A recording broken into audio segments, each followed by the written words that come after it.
নমস্কার বন্ধুরা, জবাব রে স্যার নিউজ চ্যানেলের পক্ষ থেকে তোমাদের সকলকে জানাই স্বাগত।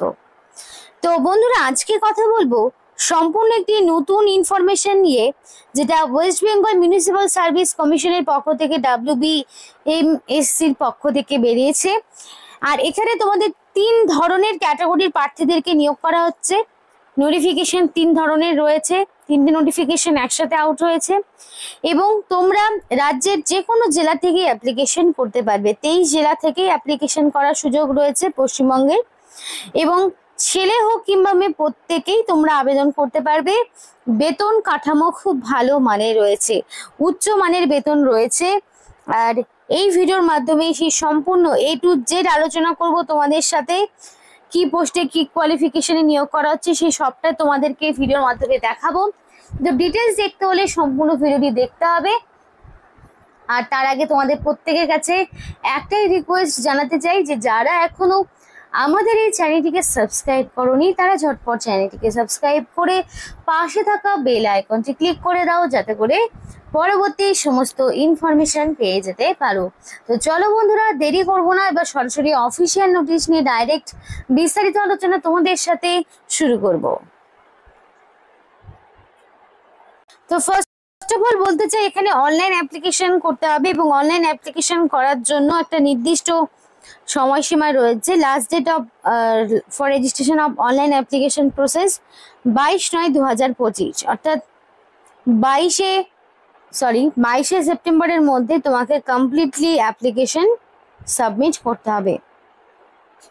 এবার এখানে তোমাদের কোনো রকমের দেওয়া হবে না এডিট উইন্ডো, অর্থাৎ তোমরা যখন অ্যাপ্লিকেশন করবে সম্পূর্ণ সঠিক তথ্য দিয়ে একবারে অ্যাপ্লিকেশন করতে হবে, বারে বারে চেঞ্জ হবে না। আর তোমাদের এডিটেরও কোনো রকম সুযোগ থাকবে না। 22 তারিখ দেখে নাও লাস্ট ডেট থাকছে, তার আগেই সম্পূর্ণ অ্যাপ্লিকেশন করে ফেলবে।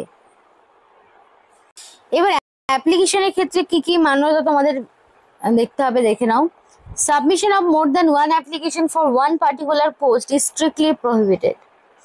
একটি পার্টিকুলার পোস্টের জন্য তুমি একাধিকবার অ্যাপ্লিকেশন করছো, হয়তো ভুল হয়েছে জন্য বারবার অ্যাপ্লিকেশন করছো, তো সেই ক্ষেত্রে অ্যাপ্লিকেশন কিন্তু টোটালি ক্যান্সেল হয়ে যাবে। The candidature of a candidate who submit more than one application for admission to the selection procedure will be cancelled even if she is admitted to the same. তো এইভাবে কিন্তু একাধিকবার application করবে না। এবং ক্যান্ডিডেটকে request করা হচ্ছে তার ভ্যালিড মেইল আইডি এবং ফোন নাম্বার দিতে, যাতে করে তোমার অ্যাপ্লিকেশন করার পর পরবর্তীতে সিলেকশন প্রসেসের অল ইনফরমেশন যাতে তুমি পেয়ে যেতে পারো। এবং এক্সামিনেশনের রোল নাম্বার সব কিছু, ভেন্যু টেনু সব অ্যাডমিটে থাকবে। অ্যাডমিটের মাধ্যমে রোল নাম্বার, ভেন্যু সব প্রকাশ করা হবে। এবং অবশ্যই তোমাকে সঙ্গে করে original identity, photo identity proof নিয়ে যেতে হবে। আধার, ভোটার, ড্রাইভিং লাইসেন্স, পাসপোর্টের মধ্যে যে কোনো একটি যখন এক্সামিনেশন সেন্টারে যাবে। তো বাকি ইনফরমেশনগুলো দেখাই। আর অ্যাপ্লিকেশন করতে গেলে তোমাকে অবশ্যই www.mscwb.org, এটা হলো অফিসিয়াল ওয়েবসাইট। এই অফিসিয়াল ওয়েবসাইটে গিয়েই তোমাকে অনলাইন অ্যাপ্লিকেশন করতে হবে। এবং এখানে লাস্ট ডেট তো থাকছে 29 তারিখ, যেটা পরিষ্কার আগেই বলে দিয়েছে। এবার দেখো এখানকার যে অ্যাপ্লিকেশন ফিসটা রয়েছে সেই ফিসটা নিয়ে একটু বলবো। তো application fees, UR EWS OBC candidate হলে পারে 150 টাকা অ্যাপ্লিকেশন ফিস দিতে হচ্ছে, প্লাস তোমাদের প্রসেসিং চার্জ 50 টাকা। তো টোটাল 200 টাকা হচ্ছে টোটাল, এটা দিতে হবে। কিন্তু যদি তোমরা ধরো যারা SC ST PWD ক্যান্ডিডেট রয়েছে তাদেরকে বলছি, তাদের শুধুমাত্র প্রসেসিং ফিসটা দিতে হচ্ছে 50 টাকা। তো এদের জন্য কিন্তু এক্সট্রা করে আর কোনো রকম ফিসটা দিতে হচ্ছে না, শুধু প্রসেসিং ফিসটা 50 টাকা দিলেই হবে। এবার তোমাদের এখানে অবশ্যই অনলাইনের মাধ্যমে পেমেন্ট করতে হবে। আর যে ফিসটা একবার পেমেন্ট হয়ে যাবে সেটা কিন্তু কোনোভাবেই ফেরত পাবে না। তাই অ্যাপ্লিকেশন যখন করবে ভুলভাল করলে কিন্তু দ্বিতীয়বার অ্যাপ্লিকেশন করেও লাভ হবে না, উল্টে টাকাটা নষ্ট হবে। কারণ এখানে যে ফিসটা আছে সেটা কিন্তু নন রিফান্ডেবল ফিস রয়েছে। এবার বাকি ইনফরমেশনগুলো কি রয়েছে সেগুলো একটু জেনে নেব। তো এখানে অ্যাপ্লিকেশন করতে গেলে তোমাদের কিন্তু কিছু ডকুমেন্টস আপলোড করতে হবে। যেমন ধরো প্রেসক্রাইব কোয়ালিফিকেশন, মানে ধরো তোমাদের এডুকেশনাল কোয়ালিফিকেশন যা চাওয়া হয়েছে সেটা কিন্তু দিতে হবে। এজ প্রুফ হিসেবে তুমি চাইলে মাধ্যমিকের অ্যাডমিট দিতে পারো। কাস্ট সার্টিফিকেট যদি থাকে, যদি ইউআর হয়ে থাকো তো কোনো ব্যাপার নেই। বাকি কিন্তু এসসি এসটি ওবিসি যেগুলো আপডেট হয়েছে সেগুলো তোমাদের আপডেট করে নিয়ে কিন্তু সার্টিফিকেট দেখাতে হবে। পিডাব্লিউডি, ইডাব্লিউএস এবং এক্স সার্ভিসম্যান প্রত্যেকের জন্য সুযোগ রয়েছে। এখানে কিন্তু এক্স সার্ভিসম্যানরাও অ্যাপ্লিকেশন করতে পারবে। তো এই ডকুমেন্টসগুলোই আবার পরবর্তীতে ডকুমেন্ট ভেরিফিকেশনের সময় তোমাকে দেখাতে হবে। এবং এখানে যে আপার এজ লিমিট রয়েছে সেখানে আবার ছাড় থাকছে। তো প্রপার কাস্ট সার্টিফিকেট না থাকলে নিশ্চয়ই ছাড়টা পাবে না। তো এসসি এসটি যদি হয়ে থাকো তাহলে টোটাল 5 বছরের ছাড়, এবং ওবিসি যদি হয়ে থাকো তাহলে 3 বছরের ছাড়। তো যা বয়স থাকবে তার থেকে +5 এবং +3 করে নেবে। আর পিডাব্লিউডি যদি হয়ে থাকো তাহলে মিনিমাম 40% বা তার অ্যাবাভ ডিসেবিলিটি লাগবে, তাহলে সে আবেদন করতে পারবে। তো এক্স সার্ভিসম্যানদের জন্য বয়সের ছাড় থাকবে যা থাকে। আর এখানে কিন্তু দেখো বোথ ম্যান ওমেন সবাই এলিজিবল রয়েছে অ্যাপ্লিকেশন করার জন্য। ছেলে মেয়ে প্রত্যেকেই আবেদন করতে পারবে। এবার অ্যাপ্লিকেশন কিভাবে করবো সেটা দেখে। অনলাইন অ্যাপ্লিকেশন হচ্ছে।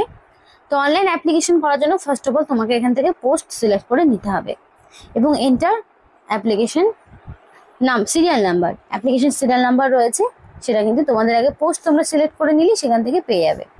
তো এখানে কিন্তু প্রচুর রকম দেখো, প্রচুর রকম পোস্ট হচ্ছে, মানে এতগুলো পোস্টে তোমাদের কিন্তু নিয়োগ করা হচ্ছে।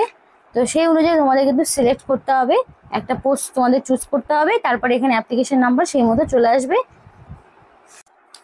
তারপরে দেখো এখানে অ্যাপ্লাই অনলাইন অপশনটিতে তোমাকে ক্লিক করতে হবে। তো অ্যাপ্লাই অনলাইন অপশনটি ক্লিক করার পর তোমাদের এখানে যাদের অলরেডি অ্যাকাউন্ট রয়েছে তারা সরাসরি লগ ইন করবে। তো সেক্ষেত্রে ইউজার নেম পাসওয়ার্ড দিয়ে লগ ইন ডাইরেক্ট করবে। আর যদি তুমি নিউ ইউজার হয়ে থাকো তাহলে সাইন আপ নাও এই অপশনটিতে তোমাকে ক্লিক করতে হবে। তো সেটা করার পরে তোমাদের এখানে দেখো কমিউনিকেশন মোড, মেল না মেল, ইমেল মানে মোবাইল না ইমেল সেটা তোমাকে চুজ করতে হবে। সেটা মোবাইল হতে পারে কিংবা মেল হতে পারে। তো সেই মতো তোমাকে চুজ করতে হবে। তারপর তোমাকে নাম দিতে হবে। এখানে অবশ্যই মাধ্যমিকের অ্যাডমিটে যে নাম রয়েছে সেই নামটাই তোমাকে দিতে হবে। মেল আইডি অবশ্যই ভ্যালিড মেল আইডি এবং ফোন নাম্বার অবশ্যই ভ্যালিড ফোন নাম্বার দিতে হবে, যাতে করে সিলেকশন প্রসেসের সমস্ত রকম ইনফরমেশন তুমি পেয়ে যেতে পারো। ইউজার নেম পাসওয়ার্ডের জায়গায় তোমাদের ইউজার নেম পাসওয়ার্ড এবং কনফার্ম পাসওয়ার্ড দিয়ে এই অ্যাপ্লিকেশন ফর্মটি পূরণ করতে হবে, করে সাইন আপ করতে হবে। এটা জাস্ট তোমাদের রেজিস্ট্রেশন হলো। এবার তারপরে রেজিস্ট্রেশনটা হলো, এবার তোমাদের কিন্তু পার্সোনাল সমস্ত রকম ডিটেলস যেমন ধরো তোমাদের এডুকেশনাল কোয়ালিফিকেশন, অ্যাড্রেস থেকে শুরু করে সমস্ত ডিটেলসগুলো তোমাকে দিতে হবে, দিয়ে অ্যাপ্লিকেশন করতে হবে। আর সাথে কিছু ডকুমেন্টস আপলোড করতে হবে, সেগুলো কি কি বলে দিই। মাধ্যমিকের অ্যাডমিট দিয়ে দেবে এজ প্রুফ হিসাবে, তারপরে কাস্ট সার্টিফিকেট, অ্যাড্রেস প্রুফ হিসেবে তুমি চাইলে আধার কার্ড, ভোটার আইডি এগুলো দিতে পারো। তারপরে তোমার সমস্ত রকম অল এডুকেশনাল কোয়ালিফিকেশন যেটা মাধ্যমিক থেকে স্টার্ট হবে, মাধ্যমিক, উচ্চ মাধ্যমিক, গ্র্যাজুয়েশন, এবার হাইয়েস্ট কোয়ালিফিকেশন এখানে যেটা রয়েছে সেই অনুযায়ী সমস্ত রকম সার্টিফিকেটগুলো আপলোড করতে হবে। তো এগুলো করার পরে তোমাদের কিন্তু ফটো আপলোড করতে হবে, সিগনেচার আপলোড করতে হবে আর ফিসটা পেমেন্ট করতে হবে, তাহলেই কমপ্লিট হয়ে যাবে। তো এই ভিডিওটা যারা দেখছো তাদের কাছে আমি একটা রিকোয়েস্ট জানাবো যে তোমরা অবশ্যই তোমাদের পৌরসভার নাম বা তোমরা যেই লোকালিটিতে রয়েছো সেই জেলার নাম আমাদেরকে কমেন্ট করে জানাও। তাহলে তোমার লোকালিটিতে বা তোমার জেলায় পৌরসভায় কোন ভ্যাকেন্সি রয়েছে, আদৌ কোনো রিক্রুটমেন্ট হচ্ছে কিনা সেগুলো আমরা তোমাদেরকে জানাতে পারবো। তাই ঝটপট দেরি না করে কমেন্ট করে জানাও তোমার পৌরসভা অথবা তোমার জেলার নাম। তো এখানে দেখো ওয়েস্ট বেঙ্গল মিউনিসিপাল সার্ভিস কমিশনের পক্ষ থেকে নিয়োগ হচ্ছে, একদম নতুন একটি নোটিফিকেশন। এখানে অ্যাডভার্টাইজমেন্টের নাম্বার 7/2025। তো এখানে যে পোস্টে নিয়োগ করে সেটা হচ্ছে অ্যাসিস্ট্যান্ট ইঞ্জিনিয়ার ইলেকট্রিক্যাল। 19টি ভ্যাকেন্সি, ক্যাটাগরি ওয়াইজ ভ্যাকেন্সি রয়েছে। পে লেভেল 12 অনুযায়ী তোমাদের স্যালারি থাকবে, খুব ভালো মানের বেতন। এই ক্ষেত্রে যেরকম তোমাদের ডিপ্লোমা লাগবে ইলেকট্রিক্যাল ইঞ্জিনিয়ারিং এর উপরে, এবং নট মোর দ্যান 37 বছর, মানে 37 বছরে, মানে এখানে ম্যাক্সিমাম এজ লিমিট দেওয়া হয়েছে 37 বছর। এখানে +3 +5 ক্যাটাগরি ওয়াইজ তোমাদের যেটা থাকে সেটা কিন্তু তোমরা পেয়ে যাবে। এখানে আরো একটি পোস্ট রয়েছে, সেটা হচ্ছে সাব অ্যাসিস্ট্যান্ট ইঞ্জিনিয়ার সিভিল, যেখানে 78টি ভ্যাকেন্সি রয়েছে। ক্যাটাগরি ওয়াইজ ভ্যাকেন্সিগুলো ভাগ করা হচ্ছে, পে লেভেল 12 অনুযায়ী স্যালারি থাকবে। এখানে ডিপ্লোমা লাগবেন সিভিল ইঞ্জিনিয়ারিং এর ওপরে, সেটা যে কোনো state council for engineering and technical education অথবা তার ইকুইভ্যালেন্স যে কোনো ডিগ্রি তোমার লাগবে। 37 বছর maximum age limit, category wise ছাড় পাবে। তো বাকি সব ক্ষেত্রেই কিন্তু তোমাদের অ্যাপ্লিকেশন করার যে লাস্ট ডেট সবগুলোই কিন্তু সেম রয়েছে, সেম মানে একদম 22 তারিখ হচ্ছে অ্যাপ্লিকেশন করার লাস্ট ডেট। এবং অ্যাপ্লিকেশন করো, তারপরে তোমরা অবশ্যই এদের অফিসিয়াল ওয়েবসাইটটা ফলো করো যে কবে তোমাদের এখানে ইন্টারভিউ বা রিটেন টেস্ট হতে পারে। বেশি ক্যান্ডিডেট হলে রিটেন টেস্ট হবে, কম ক্যান্ডিডেট হলে সরাসরি ইন্টারভিউর মাধ্যমে নিয়োগ করা হবে। তো এই ছিল আজকে সম্পূর্ণ ভিডিওটি যদি তোমাদের ভালো লেগে থাকে তো অবশ্যই লাইক করো এবং চ্যানেলটিকে সাবস্ক্রাইব করে আমাদের সাপোর্ট করো, আমাদের সাথে থেকো, পাশে থেকো। ভিডিওটি সম্পূর্ণ দেখার জন্য তোমাদের সকলকে জানাই অসংখ্য ধন্যবাদ।